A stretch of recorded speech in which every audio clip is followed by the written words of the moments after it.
it's essential to the presidency and to your presidential vote. Why? Because we have three co-equal branches of government. And I think two of the three get outsized attention: the presidency, the executive branch, the Congress, the legislative branch.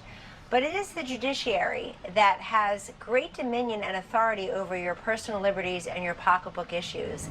And we do see some unfortunate decisions coming down from federal judges routinely, and it really lays bare how critically important it is for folks to vote for people who will nominate judges who are not going to be beholden to public opinion polls, political pressure, special interest groups, or popular faces and places. They will interpret the law as it is written.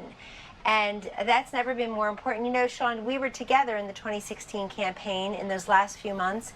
And as you pointed out quite correctly, candidate Trump put out a list of 21 judges. So you can look at them, you can vet them, you can research their biographies and their opinions on your own.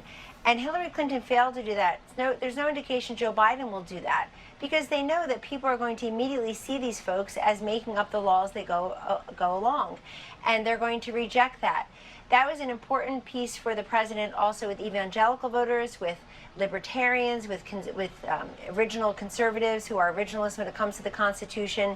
And it was also important that he put Mike Pence, the governor of Indiana, who had been a congressman for 12 years, who had worked in Washington but was never of Washington, putting him on the ticket as well. I think those were the 1-2 punch.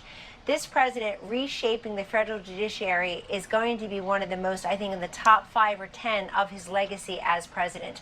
Look at the school choice decision by the Supreme Court just this week, the Espinosa case. Kendra Espinosa had one of her children being bullied for reading the Bible at recess. So she moved that child to a school of her choice. I believe it was a Christian school. Used some of the tax credit money that was provided by her state of Montana. That case made it all the way to the Supreme Court. And here's what the Supreme Court said in a ruling of 5-4.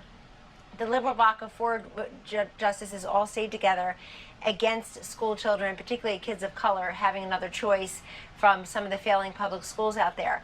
They said that, look, the state is under no compulsion to fund private education, non-public schools, but if you decide to, you can't discriminate against religious schools. And we had in place for over a century something called the Blaine Amendments. They were dripping with anti-Catholic sentiment and regulation. Those are now gone because of the Supreme Court case. The upshot is school choice is thriving in this country. President Trump, as early as 2015, said, if we can dig out the Panama Canal, put a man on the moon, win 2 world wars, we certainly can provide a quality education.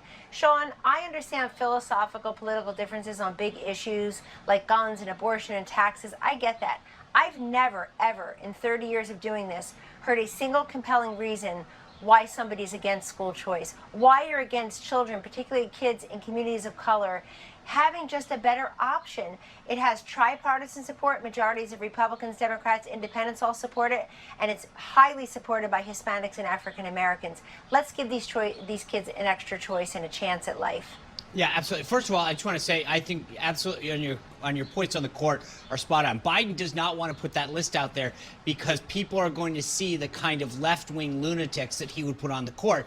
President Trump is not afraid to put out that list as he did last time and said he will again because he wants people to understand that they're going to follow the Constitution. But I want to get to what you just said about the court's decision, Kellyanne, because this is important. Number one, I will tell you why people are against it. It's because it undermines the teachers' union and it undermines the bureaucracy that Democrats thrive on. But here's the thing that I think is fascinating in terms of the current environment, and you touched on this perfectly, is that there's so much going on in this country in terms of racial unrest, and a lot of it cuts back to the bare concept of opportunity. The one way that you give people opportunity is education. And education, giving people and saying that you are not bound, your future is not tied to your zip code. If you can go to any school of your choice, that gives people opportunity. It creates competitions for the schools. And Kellyanne, I think that right now, as we're dealing with all this racial unrest, one of the things that people should be looking at is this decision, because this choice that we can give people helps lift people out of poverty. It gives them an opportunity to send their kid to a college, or to a school that could get them on to college and bring the opportunity that they might not otherwise have. There's no doubt. In fact, at the President's State of the Union, addressed this year, we had Janiyah and her mom from Pennsylvania. Janiyah is one of thousands and thousands of school children in the Commonwealth of Pennsylvania, Sean, who has benefited directly from one of those scholarships, opportunity scholarships, school choice. But we have 50,000 kids on the waiting list just in Pennsylvania. The overwhelmingly Republican legislature there has passed many times a school choice measure. Democratic Governor Tom Wolf keeps vetoing it. And I would just ask Tom Wolf and others who are against this, Joe Biden who's against school choice. Years ago, as disgracefully, people stood in front of the schoolhouse door preventing children of color from going into the school and assimilating it and having their rights. Now you're standing in the schoolhouse door preventing the kids from exiting and just giving another option. Also, I just wanted to say last week I was in Wisconsin, in Milwaukee, Wisconsin, with Vice President Pence, and we were celebrating the 30th anniversary of the nation's first of its kind school choice program. It happened right there in Milwaukee. Our friend, former Governor Tommy Thompson, started it, and boy, 1,000 flowers have bloomed since. Since then, we have just tens of thousands of kids benefiting from these scholarships. In this White House, we are also pushing for something called Education Freedom Scholarships. Bradley Byrne has the bill in the House, Ted Cruz in the Senate. But we really want some Democrats to get on board here, Sean. Why? The COVID-19 hit every school child. Every student in this country was impacted somehow. And at one point in this country, nobody was in an actual classroom. We've never had that before in modern times. And so if COVID is hit, let's try to give other choices by providing education freedom scholarships, because we saw the true digital divide.